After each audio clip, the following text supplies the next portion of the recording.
Back at Snappy Tomato Pizza, it's Monday night on the program. Alex Bogus joins us. We're going to talk this week in Skyhawk Athletics. Coach Jason Simpson is going to join us in just a little bit. And Alex, it was a terrific football game Saturday with a long, or Thursday with a long delay involved. It was a very long game. It was a well-played game by the Skyhawks. I thought it's great to get that win at home, and you're now got that win in OVC play. So a big win for the Skyhawks this weekend, but it made for a very long night. It did. And the radio booth, I want to say thanks to Paul Tinkle at our flagship station who helped us out because the delay was over 2 hours long. And he allowed us to play encore presentations of 30 minutes programs. And we had an older 30 minutes with Leonard Hamilton, which was done a couple months ago, one with Pat Summit from about 9 years ago, I think, and then one with Lynn Dunn that was recorded a couple of years ago. So it was nice to have those on the radio. What did you guys do in the press box during the rain delay? Well, I offered to come over and do a comedy hour on the radio, but I think I got shut down. We were playing 30 minutes. Thankfully, there was Thursday night football, so we were able to turn the game on that, kind of waste some time a little bit. We worried with our new camera that we have in the box that we did a time lapse, so you can see that on Facebook. Yeah, that was cool. And then you had, what people don't know is that all of the sideline reporters, they all came up to the booth, obviously, because we had to clear the stadium. Yeah, we got outnumbered pretty fast, honestly.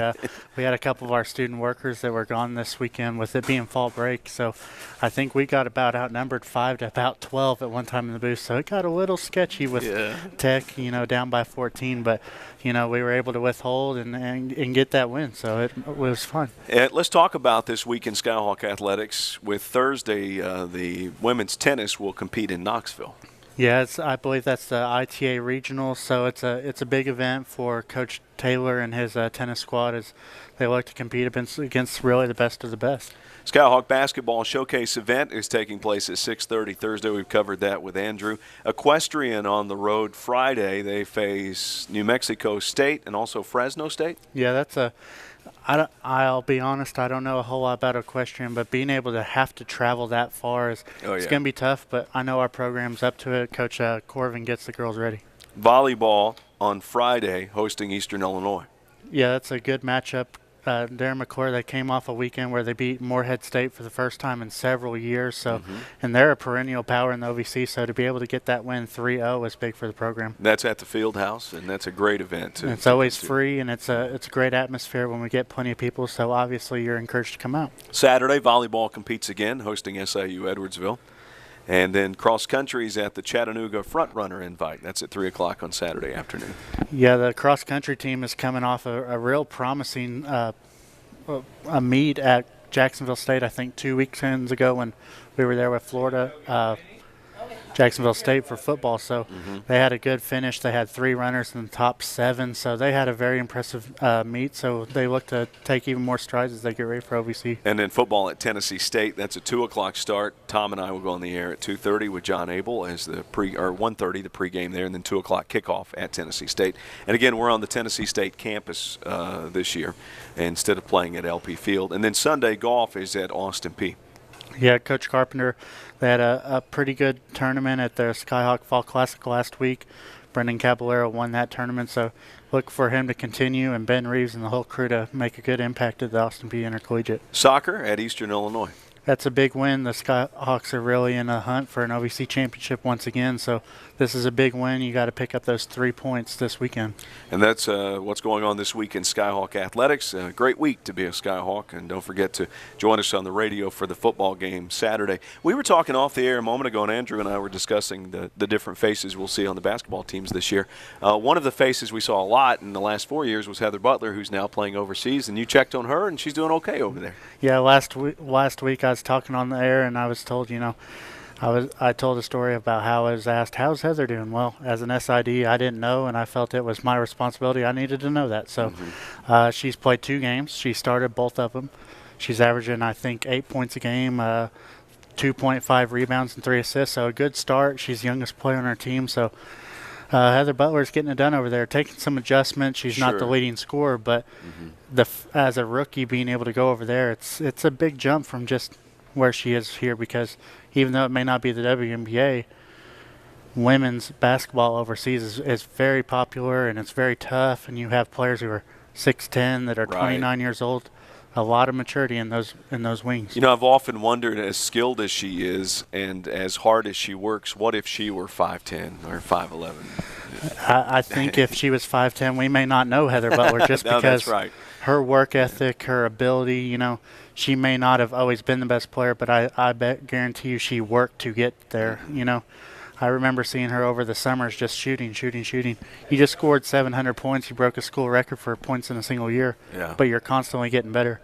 That's just the type of athlete you need, and that's what you build a program around. One of the things that impressed me the most about her is we were playing somewhere, and this past season we won, and you're the Encyclopedia of Women's Basketball, so but our average margin of victory at one point was It was about, I think in conference play it was 22 points 20 a game. points. Okay, I was going to say 20, and I thought that was an exaggeration. I was telling Rhino I'm working on the media guide for this winter already, and you know we scored a school record in points. I think we scored 2,680 some points this year, averaged 83 points a game. I mean, that's incredible. It's unheard of.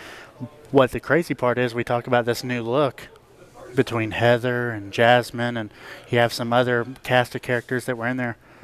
You graduate, I think, of the 2,800 points you scored, you're only bringing back 1,040. So that's Wow.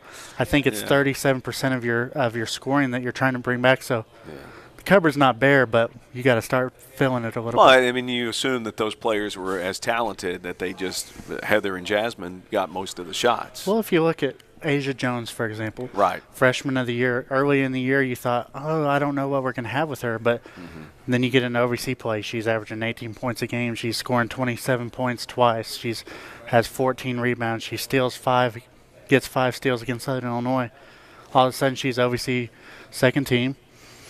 She's OVC freshman of the year. Right. You have Katie Schubert, who as a freshman didn't hit a single three. Right. As a sophomore hit 63, so you see this progression. You hope for not a sophomore slump, but you see these progressions. Shea Warfield Cross kept getting better as the season got along, and she got confidence. Yep. Charisma Tyson, when you called on her name, she made a big shot.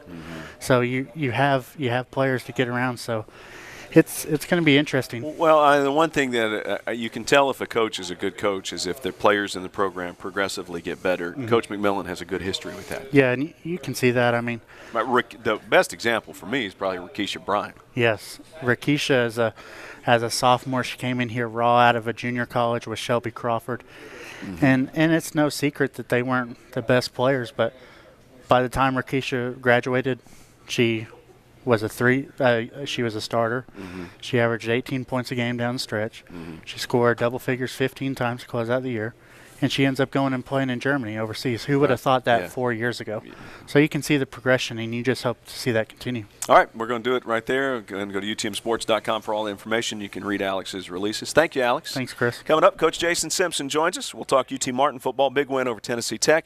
Matchup set up for Saturday against Tennessee State. Coach and I will look back at the win and ahead to the game coming up on the Skyhawk Sports Network.